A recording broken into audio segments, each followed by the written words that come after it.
All right, this is Heather Ford with Constantly Varied Living's Real Estate, Fitness, and Nutrition podcast. This is episode 2, and today we have Brad Hulse with us to talk about his life in real estate, how the 1867 Collective came about, and we're also going to get his take on his own fitness and nutrition. So let's get started. All right, welcome to the Real Estate Fitness Nutrition RFN podcast. This is episode number 2. I am Heather Ford with you today. Chuck is behind the scenes, but I do have a guest with me who I'll introduce in just a moment. Today we are going to focus on our brokerage, the 1867 Collective. I have my guest here, Brad Hulse. He is one of the owners and managing broker of the 1867 Collective. So welcome, Brad. Thank you. You're Hello. welcome. First of all, thank you for joining us today. Before we get started, I want to ask you an icebreaker question because I like icebreaker questions. Not a lot of people do, but this is mine for you. Okay. And I want to know what your favorite Bradism is, because I know there are some in the world. Yeah, there are. My children have informed me, or actually they refer to you as Brad, like with that like long with Brad. A's? Yeah. Oh, gotcha. Because Will Ferrell's character in Daddy's Home, Right. that's his name. It's totally Brad. And Mark Wahlberg, I don't know his name in the movie. Right. He hates him, of course, and refers to him Right. as Brad or whatever. So whenever I tell my kids, we're going to go see Brad or whatever, they're like, oh, Brad. Right. Yeah, exactly. So do you love it. have a Bradism that you get called or referred to? Yeah, I mean, it's funny. It's messed up is what it is, because on movies, Brad is like the traditional wimpy guy name, and that's totally messed up. Not that I'm super tough by any means, but come on. I mean, geez It's Louise, true. it's like the go-to for wimpy names. So, there's it's so weird. There's a variety of things that people have called me in my life. Typically, when, whenever you're in trouble is when you get your full name used, right? And so when you're really in trouble, then you get your middle name added on there. So, Bradley is typically the only people that say Bradley to me is usually my wife or my mom, my sisters when they're angry at me, things like that sort of a nature. And then, of course, I'm such a nicknamey person. Like, there's usually several variations of my name that even, like, I will even kind of come up with it. My kids hear that and stuff like that. But no, I honestly, I enjoy probably the most recent one the most, which is the one that's on my license plate driving around town. So, I mean, people call me B-Rad all the time because they do. They kind of know that, and I think some of them do it to make fun of me, which it's fine. But that's the one that I probably enjoy the most, at least. It's the least derogatory. It's fun. It is. It's kind of fun. Like, I remember when people would even ask me about that. They would say, well, so what's the deal with your license plate? I say, well, look, it's two-pronged. Number one, it's telling people that that's my name without just putting my name on the plate. It's a little more unique than that. And number two, it's a way of life. I'm telling people you need to be rad all of the time. I like that. So that was always what I used to tell people. But more and more and more as I encounter people at church or at the grocery store that they happen to see me or whatever, they usually will use that. They'll say, hey, be rad or whatever. So that one's probably my favorite. Yeah, I like that. Thanks, B-Rad. Yeah, you got it. All right. Well, now we're going to get started. We're going to kind of talk about the brokerage and you and some other things. Yeah. So to kick us off, I want to know about your background and what really has made you want to be in real estate. Yeah. What got you started? Yeah, I mean, I was talking with somebody just the other day about this that was interested in getting into real estate. So I officially have been in real estate since 2003. I didn't get my real estate license until 2006. So that 3-year period, I worked for a large property management company here locally in Lincoln. And so that's when I first got introduced to real estate. But so I would say that the first time when I was like, okay, this needs to be more of a career path versus a job, was that so one of the responsibilities that we had was that we had to count the rent and then enter it into a computer system and take it to the bank and all of this sort of thing. So I worked at a very large apartment complex. It was 400 plus apartments. I guess that's large for Lincoln. Let's just say that. That's pretty big for Lincoln. Yeah. So 400 plus apartments. And so on the first of the month, as you might understand, there's lots of rent that comes in. And two, this was in 2003. So there's still lots of people writing checks, even some cash sometimes. We didn't do credit cards or Venmo or anything like that. So lots of money in our hands. And so at one point in time, during one of the many sessions that we were counting money and putting it into the computer, I had a stack that was going to go to the bank, and it totaled up to be $75,000. And so I was just like, holy, $75,000 right here in my hands. And this happens every single month. Yeah. And this is only like a part of the rent. And so at that moment, it really was quite clarifying for me, where I was just like, this is something that I can make money at and that I need to be doing. Maybe not in my current position in the property management company, but this was something that, okay, I need to kind of take the next steps. And so next steps were getting a real estate license and getting into brokerage and sales and things of that nature. Yeah. So that's kind of led me to where I am today now as part owner of the 1867. Cool. I don't think I've ever heard that story. Yeah. I like it. You're like, look at all this cash. I'm surprised you didn't like run away with it. But you're a good Christian kid, so I know, probably as I was thinking that myself exactly. I'm like, probably people think the next part is that I'm going to be like, and I ran and I took off with it, was in jail for a few years, got out. And then now I'm a broker. Now I'm a broker. Yeah. Oh, that's good. That's good stuff. So when I'm making phone calls or when I'm with a client, it's always comes up that, hey, I'm Heather Ford. I'm with the 1867 Collective. When I say that, this is the most common response that I get. The 1867. Where did that come from? Yeah. And so I have to explain to them a couple things. First of all, where the name came from, and that I am not the owner of the 1867. It's not my brokerage. Right. I just work for them. Right. So tell us how you came up with the 1867, and just where that came from. Sure. So my business partner, Rachel Rentschler, who you guys will see here periodically on podcasts and things.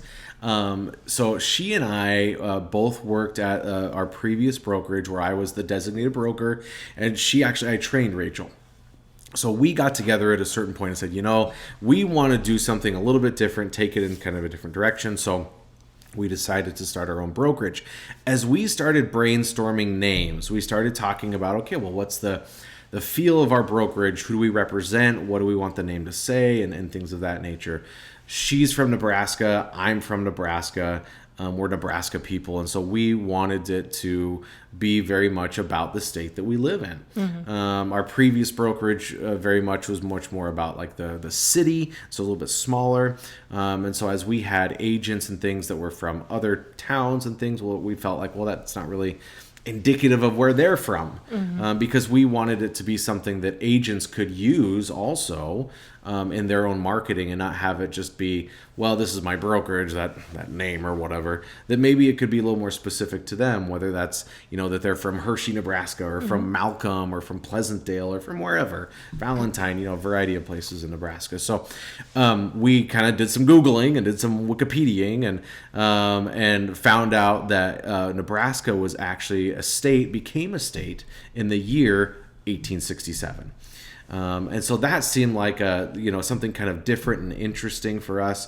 In terms of real estate companies, there's lots of real estate companies out there. Not a lot of them that have a number for a name. Right. Typically, it's a last name perhaps, or some other real estatey term, which makes sense. But again, and to do something just a little bit different and more authentic to what Rachel and I wanted to do, that's what we decided. And then the collective side of things, we just we didn't want it, or I guess I should say we did want it to be something to where we wanted to exude this idea that, hey, look, we can work together still, even though we're all technically competitors. Yeah. We can still work together, and that's something we feel like is still possible, as opposed to just saying, hey, look, you're all independent contractors, you're independent, so do you individually, but you're individuals, that's it. Right. So that's kind of where that all came about. Great. I love that. That's a good thing. And people do love the name. And now they might not know at first, unless I'm telling them that I'm a realtor, that it's a real estate company. Right? But that's okay. Yeah, absolutely. It doesn't have to say real estate for them to know that what we're about. Right. So I think that's that's truly good. Something that we did on purpose too, to where all of our advertising, you'll see it, just our kind of our logo is mainly what you'll see, and then maybe a tiny bit of contact information. Right. But otherwise, because you see around town and everywhere, it's the name of what other company, and they feel like they have to put exactly what they do on every piece of advertising. Right. So then it's like, okay, there's the logo, the contact information. We do this, and we do this, and we do this, and this, and this, and this. And it's just a big jumbled mess. Right. Where we kind of prefer, okay, you don't know what it is? Well, good news. There's this thing called the internet.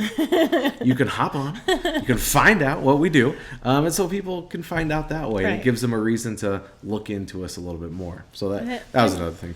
And I think our signs, they all look different. Mm-hmm. But the logo in all of them, I think, is very clean. Mm-hmm. And you can obviously tell what we're doing when we have a sign in a yard, right, and you see the logo. Absolutely. There. So it's very clear. Definitely. So now the second most popular question that both Chuck and I get as realtors, whether we're talking to a client or just friends or someone we literally run into the grocery store, they ask us, so is the market still hot? How's the market? What's going on in real estate? Sure. So I want you to just kind of talk a little bit about that as a broker. Mm-hmm. What is going on in Lincoln and surrounding area, and where you think the market is headed? Yeah, sure.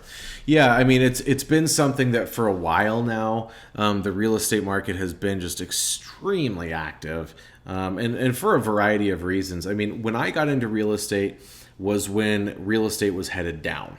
So 06 is when I got my license. And so that was when, everybody was still kind of on the high of real estate is good and things are going well. But that truly it was the start of the end.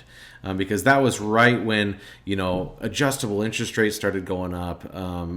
Down payments started really rising because it was 0% at that time. Right. That was pretty common. And so people started to, over time, they started to understand that more and more and more, hey, we better not move unless we absolutely have to. We better stick where we're at. We don't want to do anything volatile, and let's not screw things up more than what they already are. And so that sentiment that was compounded, I should say, by the recession. Right. When that happened, I mean, even more so, not only did nobody want to buy a house, nobody wanted to buy anything unless they absolutely had to. Right. And so that sentiment has lingered and has continued to where now, as the financial markets have stabilized a little bit and loans and things of that nature are a little bit easier to come by, down payments aren't so prohibitive, then more and more people have gotten into the market. But then there hasn't been this replacement to where as people buy homes, those people that are selling a home, they kind of maybe do a variety of other things. Or even people that sell a home, they decide, well, I don't know that I want to sell a home anymore because where am I going to go? Right. As soon as I do sell my home. And so it's a problem, and it's been a problem for 5 years at least, to where, and it's just unfortunately gotten more and more.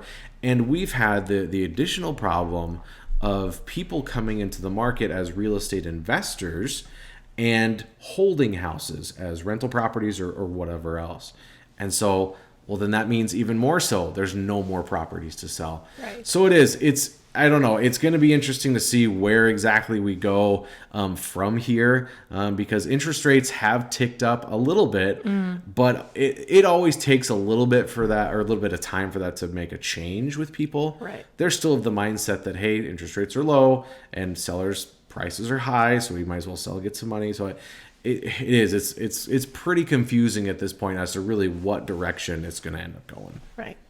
Yeah, that's a good point. I have a lot of people tell me, well, I would sell, but I don't know what I would buy. Where are you going to go? So, Yeah, exactly. that's exactly the problem. So, yeah, but, we've been pretty successful in finding people, our buyers that we have worked with in the last year. Right. We have been finding them homes. It's just, they maybe have to make concessions, Absolutely so right. about where or their budget or things like that. For sure. So, it's not ideal, but it's possible. So. Possible though. Absolutely right. Absolutely right. Yeah, definitely. Cool. Right. So now that we've talked about where the market is going, I want to ask you, where do you think the 1867 is going to be in the next year or two? Because we just started as a brokerage in the fall. October. October 2021. And we are already growing almost 20 agents. We're at 20 agents 20 right now. Yeah. It's pretty cool. It is. Yeah. So where are we headed?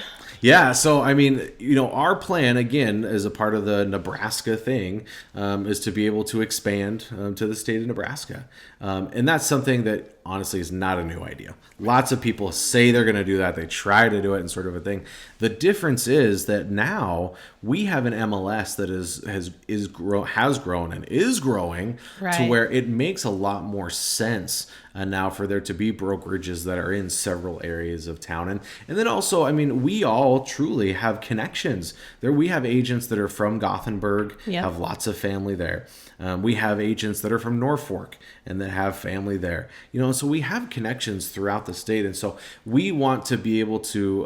We've been very fortunate to get the agents that we have, and they're still coming too. We still have others that are coming. So first off, I should say, what we want to do is make sure that the agents that we have are trained properly, feel comfortable with what they're doing and how they're running their business. And then after that is when we more focus on the growth side of things. But it seems like it's this constant kind of yin and yang to where as soon as we feel like we've got somebody pretty well trained, well, then somebody else is already knocking on our door to come over. So again, wonderful problem to have. But we've seen in the past brokerages that have grown so quickly like that just the training wasn't there, and so it just ends up being a big cluster, and we just don't want that. And so we want to have kind of measured growth in that regard. But yes, still we are wanting to be able to expand to other parts of the state, to be able to include those folks in what we're doing, because I think it's an exciting part of real estate, or can be for sure. Okay.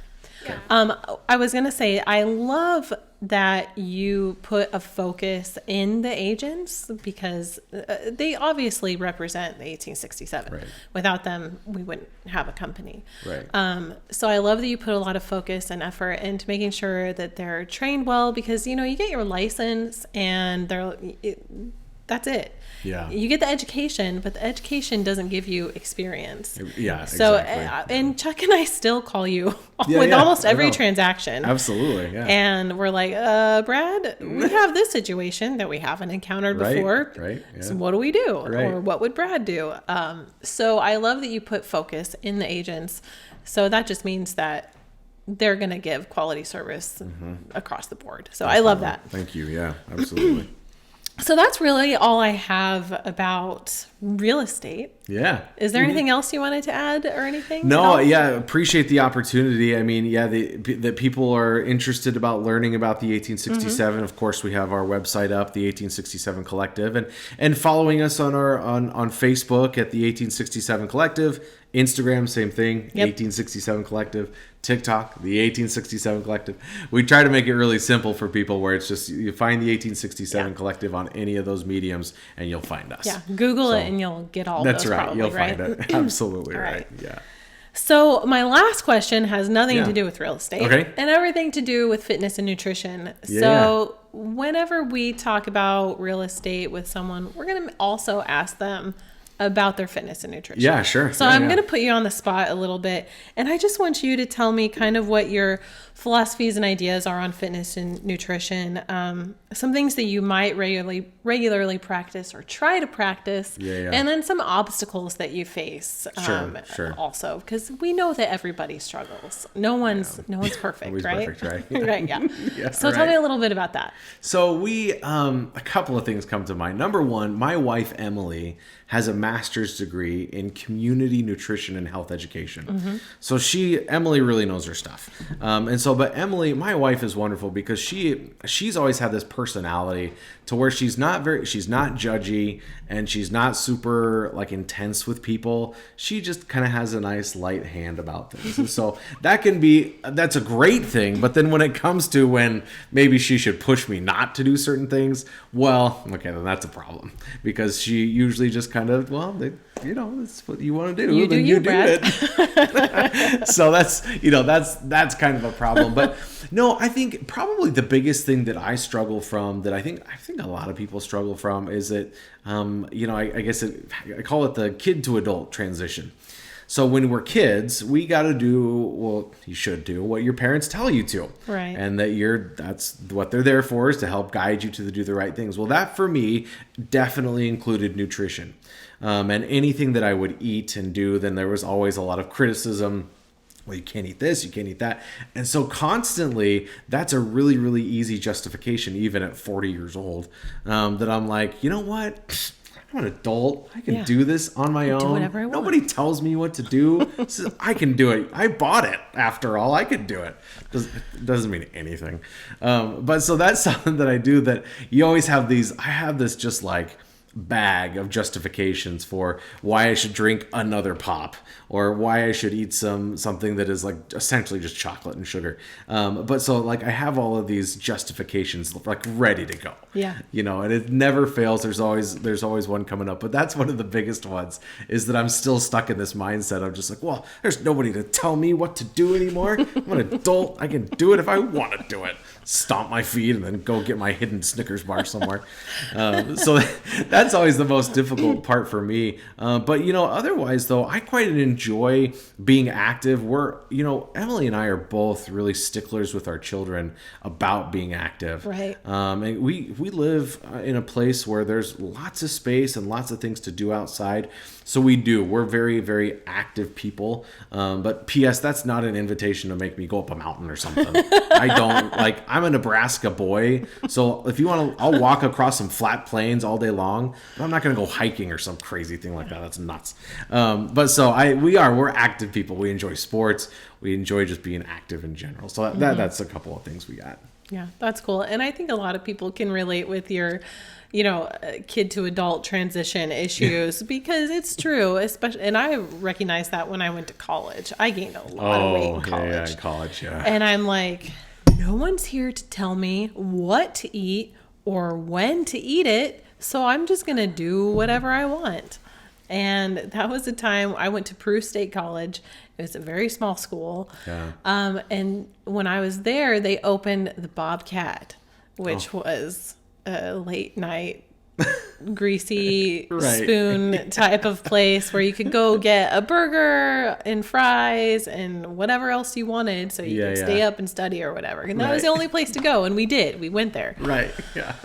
So I gained a lot of weight in college because of that issue as well. So I can totally understand that. But just moving your body throughout the day is so huge, because we can get stuck at our desks in this industry, doing research for properties or writing contracts or making phone calls. And and I think that's similar for a lot of other people too, who work in offices. If you just sit all day, then, the activity that you do doesn't add up as much as it should. So making sure that you're moving throughout the day is a really big deal. So I think you're winning right there with that mindset. Good. For sure. Yeah, absolutely. Good. So I will say, as a nutrition coach, when Chuck and I just had this conversation this morning, willpower runs out. So if you have that Snickers hidden somewhere, you are going to eat it, because your willpower, it's going to be right here. And by the time, 5 days goes by or whatever, your willpower is just done, and you're going to go eat it. Yeah. So if you know it's there, you're going to eat it, Brad. Yeah. So just don't let it be there. Right. Don't put it there in the first place. Yeah. Oh yeah. Absolutely. Cool. Makes sense.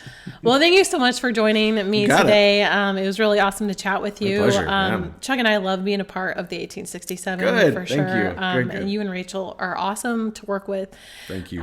So we definitely are very happy with following you guys in that direction. Thank you very much. I'm going to go ahead and close it out. And thanks for joining us. Have a great day, guys.